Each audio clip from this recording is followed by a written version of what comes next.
Hi, my name is Abhimanyu Prabhaswara. Usually my friends call me Abim. So I started my undergraduate journey back in 2017 where I enrolled in the international undergraduate program of the Faculty of Economics and Business at University of Indonesia.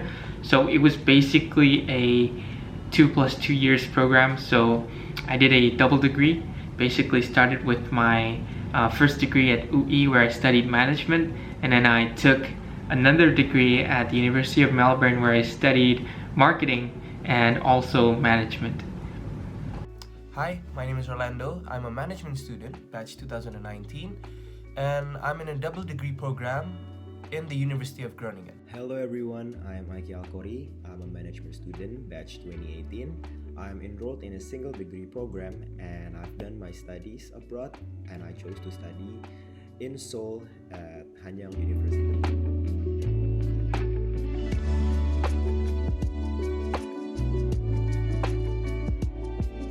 Why I chose the University of Melbourne as my transfer university was that, first of all, it was from a practical standpoint where I really wanted to make sure that the quality of education was great.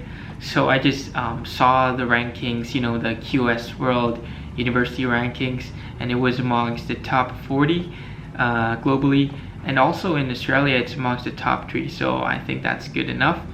But then what's really unique about the ranking was the employability factor, that it was at number 8 if I'm not mistaken, which was just a tad under Oxford, which was at number 7, or Harvard is even at number 5, so that's quite a good deal. And the second criteria that I used was the place itself, the city of Melbourne. It's quite a livable place where I think it's kind of fun. You can explore from the tall skyscrapers until the nature in the suburbs, and also lots of places to go to, starting from cafes, events, festivals. It's a vibrant place.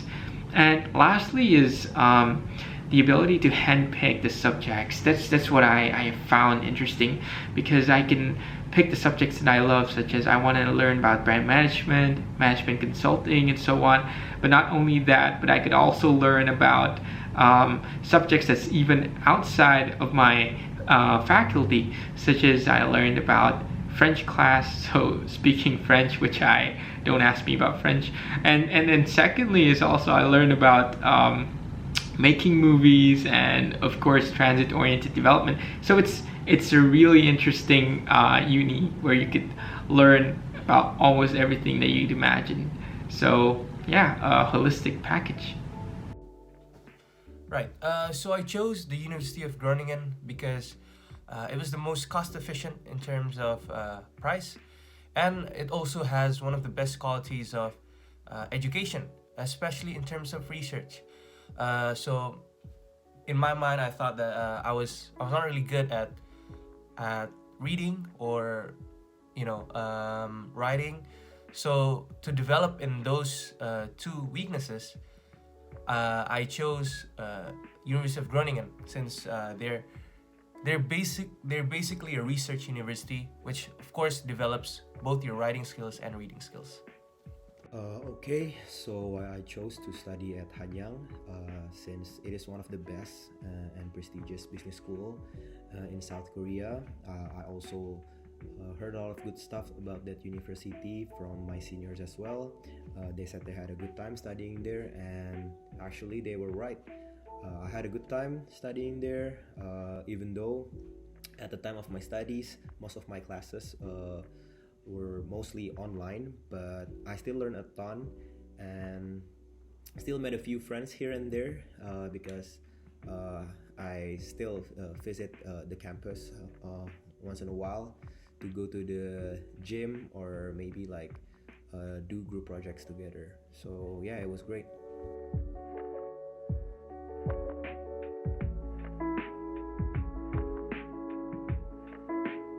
So in terms of preparation or preparing for the transfer, for the double degree and so on, it's something that's actually simple but sometimes overlooked.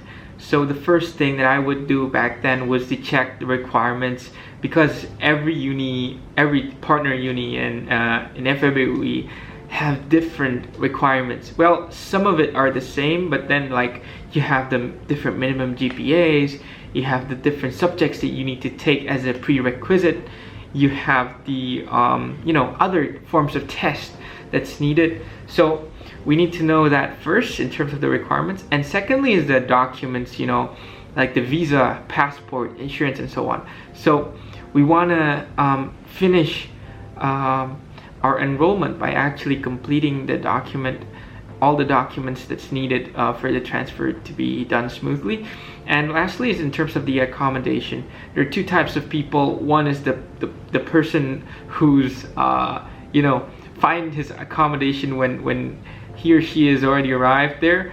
But I think it's something that's sometimes it's too late, because sometimes in peak seasons where people from abroad are coming to the city, sometimes it's hard to actually find a proper accommodation. So it's good if we could plan ahead and actually find the accommodation first before arriving to the new destination. So one of the most important things that I had to prepare before I chose which university I wanted to go to was the visa. Of course, the visa, and then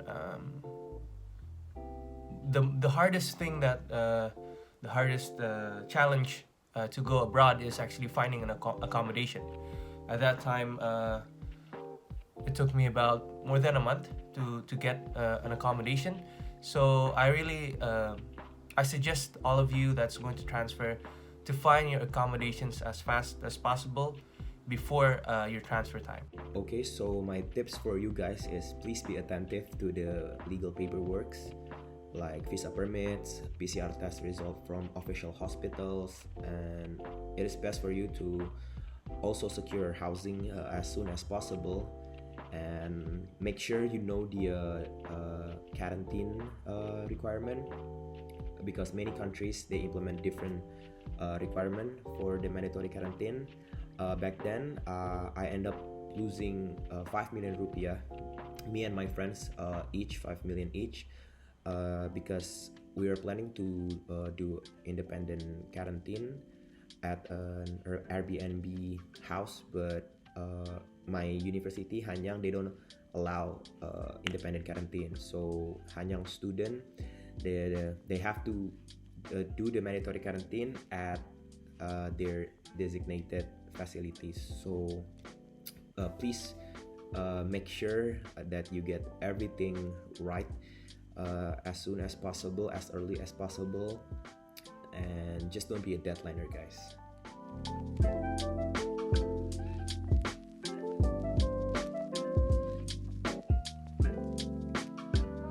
So in terms of the significant adaptation that I made was more about the friendships and also the culture. So in terms of friendship, it was all about making new friends, trying to make new friends that has from different countries. And lots of my closest friends at that time wasn't actually transferring to UniMelb. So I needed to just not only to make new friends with the people that I'm transferring with, but also to actually build friendships with people from my class that comes from abroad, that comes from outside of Indonesia as well. So it's something that I needed to adapt to. And secondly is culture. People were very outspoken of how they speak, how they communicate, how they express their feelings, and also the power distance was less compared to in Indonesia, where you can actually call the teachers or the lecturers or the professors with their first name. So it's something that's quite unique of an experience, and I would say that's the two biggest adaptations that I needed to make. So some adaptations that I had to go through when I came to the Netherlands was, of course, the weather, because it's a very moody weather here. Sometimes it rains, sometimes it gets very windy. We even had a storm last week, and then sometimes it gets very cold. You experience sometimes snow, or very very cold weather. Just that the cold weather it really bothers, but you just enjoy them, uh, sometimes you feel, sometimes in tough times you'll feel like it bothers you, but then sometimes you just appreciate the differences that you're experiencing here in whatever country that you're at. Specifically for me, it's in the Netherlands. So besides the weather, I would say adapting to the people here. Most of them are very, very welcoming, very friendly, specifically in Groningen, because it's a student city, so everyone appreciates one another, and everyone knows the differences between international students. So I think it's very easy to adapt to in terms of the society. Then in terms of culture, well, of course there are some differences, but then it's not that hard to adapt to either. And lastly, maybe in terms of education, well, I think it's a bit similar, but there are some different qualities, in terms of studying. Okay, so for the next question, I would say the culture. Korea, they are a very respectful country. They hold a lot of manner and values. So I have a funny story. One time, me and my friend, we went grocery shopping, and we spoke to Bahasa to each other. And the lady behind us who works there kind of mocked us. And I still remember her face. She looks really uncomfortable because we spoke in a different language. So I would suggest you guys to actually do some research first, at least about their culture, so you actually knows the do's and don'ts within that country, so you don't end up like crossing the line or disrespect them in any sort of way.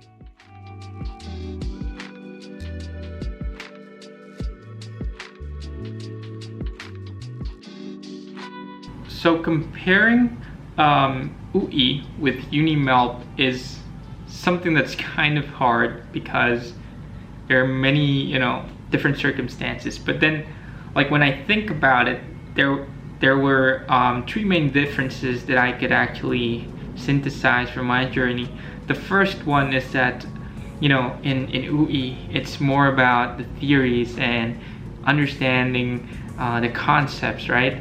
So I remember the exams would have questions like mention about the marketing mix or the 4 Ps, whereas in UniMelp it's about the case study. So about understanding the real business situation, where the question wouldn't be like what are the theories, but it would be like there's this situation A about company A and how can we increase their revenue. So something like that. And then it's two different things. The first one more about memorizing and mind mapping, understanding the concepts, but the second one is also about combining different types of theories and problem solving and using common sense. Now the second part of the difference is in terms of the student organization. In FAU it's known for its plenty of options in terms of student organizations, many great organizations that we can actually venture into and participate in. But in UniMelp, the organization is more towards students that's even outside of the Bachelor of Commerce. So it's not for the Faculty of Economics and Business students only, but it's something that's for everyone. So you have very different dynamics and very different in terms of the diversity and in terms of the challenges as well. And the last thing I would say, the last difference is in terms of entertainment.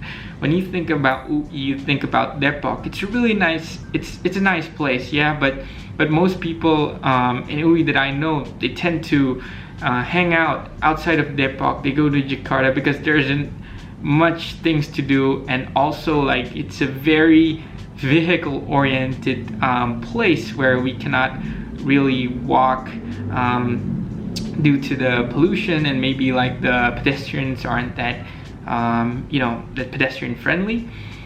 but then like in Melbourne, there's so much inclusive open spaces, such as public parks, which we could go there for free, and then the festivals, and good public transport where we could explore.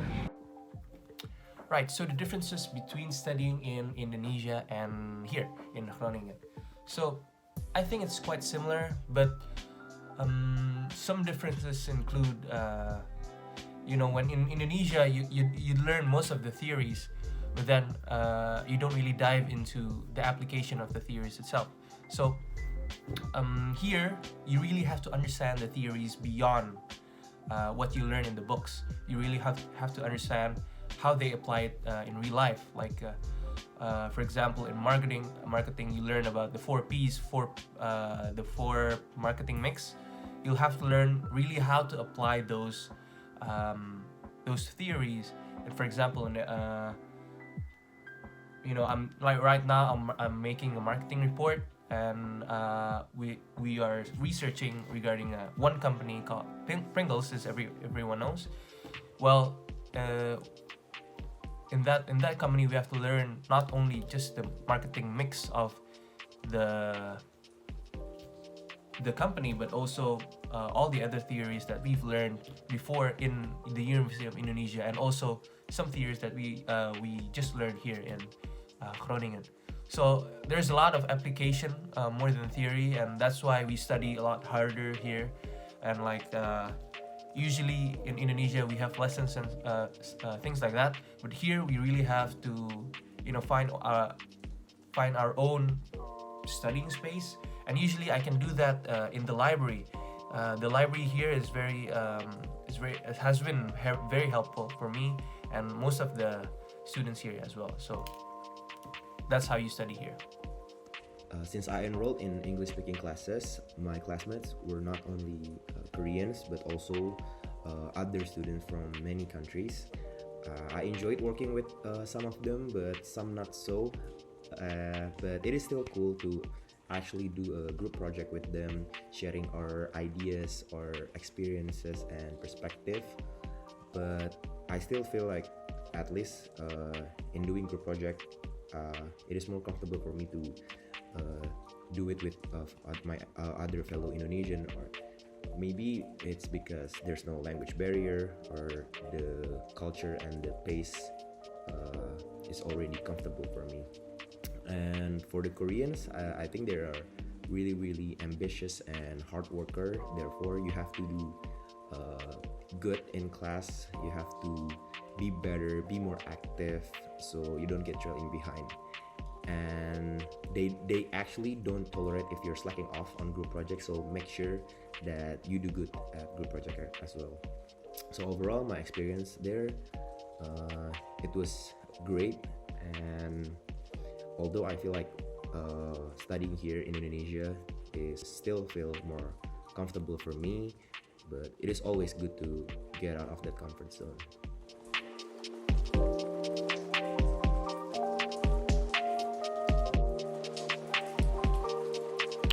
Okay, so in terms of expense, it could vary between people, but I would say there are two most important things that we should pay close attention to. My two biggest expense back then was, first of all, for housing, and secondly was for the money that I needed to spend for food and beverages. So basically monthly expense. So for housing itself, I would say if you would want to make the compromise and live near the suburbs, then you could expect the housing to be around $200 per week. But then, like, if you wanted to live so close to the uni or in the central business district, it would cost around $400 or even $500 per week, according to which place you stay in, what are the facilities, how many friends are you with, and and so on. So that's the first part. And the second part is about the money you spend for food and beverages. I would say if you can cook, it would be around $500. But if you can't cook, it could get quite high to around $1,000 per month if you want to eat out frequently. So that's for the expense. Right, so the differences between studying in Indonesia and here in Groningen. So I think it's quite similar, but some differences include, when in Indonesia you learn most of the theories, but then you don't really dive into the application of the theories itself. So here you really have to understand the theories beyond what you learn in the books. You really have to understand how they apply it in real life. Like for example, in marketing you learn about the 4 P's, the 4 marketing mix. You'll have to learn really how to apply those theories. And for example, I'm like right now I'm making a marketing report, and we are researching regarding one company called Pringles, as everyone knows. Well, in that company we have to learn not only just the marketing mix of the company, but also all the other theories that we've learned before in the University of Indonesia, and also some theories that we just learned here in Groningen. So there's a lot of application more than theory, and that's why we study a lot harder here. And usually in Indonesia we have lessons and things like that, but here we really have to find our own studying space. And usually I can do that in the library. The library here has been very helpful for me and most of the students here as well. So that's how you study here. So for the budgeting, for the food, it costs you around 7,000 to 8,000 Korean won per meal, or roughly 80 to 100,000 rupiah. But again, you can always cook or go frugal and eat at convenience store like I did. I eat a lot at CU, 7-Eleven and GS25. They serve a proper food, or at least edible. And for the transportation, it costs around 1,200 to 2,500 Korean won, or roughly about 15,000 to 30,000 rupiah per ride, buses or subway. And the transportation in Seoul is amazing, so you can basically travel anywhere relatively cheap and really easy. So you can really cut off the budget for that expensive taxi rides, guys. And for the housing, me and my other 3 friends, we shared a house in Dongdaemun area. It costs each of us around 500 Korean won, I believe, or roughly 6 million rupiah per month. I would say it is fairly, I guess, it was a good deal, since we got a COVID price. Considering housing in Seoul is really expensive, so back then I guess that was the best deal. And lastly, for personal spending, it is always nice for you to spare some of your allowance to splurge on yourself, since in Korea there are a lot of cool stuff, there are a lot of cool places to hang out with your friends, and many entertainment spots. So, and if you really like shopping, Seoul is the best place for you. Overall, my monthly expense was roughly 15 million rupiah, or 12 million. Yeah, 12 to 15 million rupiah. But again, the numbers will be adjusted according to your lifestyle.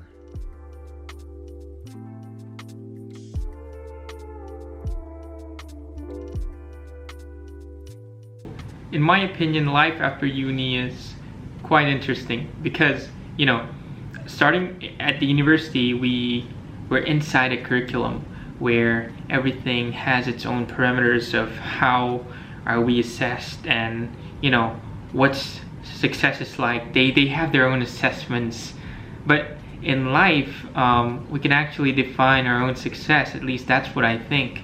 So I started when I graduated. Before I graduated, actually, I started to think about the possible jobs that I want to pursue, you know, the industries and so on. So I do some exploration. I did this by doing several internships, and of course by asking the people who's already there, asking for their advice. And the second step was also for me to, you know, apply as much as I could, because at that time it was quite hard in terms of finding a job in a situation where the pandemic was getting worse and companies were doing hiring freeze.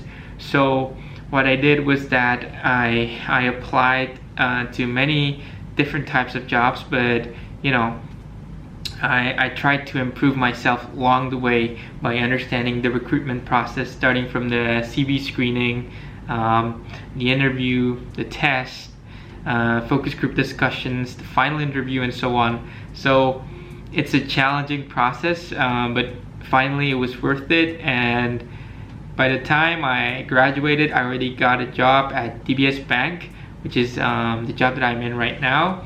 I work as the management trainee there, where I rotate to different divisions. So it's all worth it. It's about finding your passion and about actually focusing on what you think you would like to do later on. So, after finishing my studies here later in the University of Groningen and University of Indonesia, of course, after finishing my thesis, whatever my thesis will be about, my plan is actually to try and work in the Netherlands first. Why? Because I think that we've got a lot to learn from the Netherlands in terms of everything, and work ethic and everything. So, you know, I want to learn from companies here, companies that I'm passionate about, and then I'll take what I learned to Indonesia. So, for me, you know, some of the companies that I'm passionate about, maybe it's like Patagonia, if anyone knows. It's like a mountain equipment brand, and I'm sure I could work somehow in the marketing part or something like that, and you know, learn from them, and then take some of the things that I learned back to Indonesia. But then in Indonesia, well, I don't know. My plan is going to be in Indonesia. But first things first, I have to finish my studies here first. Then I'll figure out something along the way. I would say my college life got easier since I finished my studies at Hanyang, because I took a lot of mandatory classes there, or we call this nyodok. So for those of you who doesn't know, in single degree program where we take the classes abroad, it's actually counted as elective classes back in UI. And basically I switched those classes, so I took the mandatory classes that I supposed to take in UI, but I took it at Hanyang. So I am left with elective classes when I finish my study from Korea. And I took those classes through summer school program through Coursera. And now in semester 8, I have no classes at all. I only have my final thesis, so I can really focus on that and also have a spare time to do internship as well. So I guess that's a win.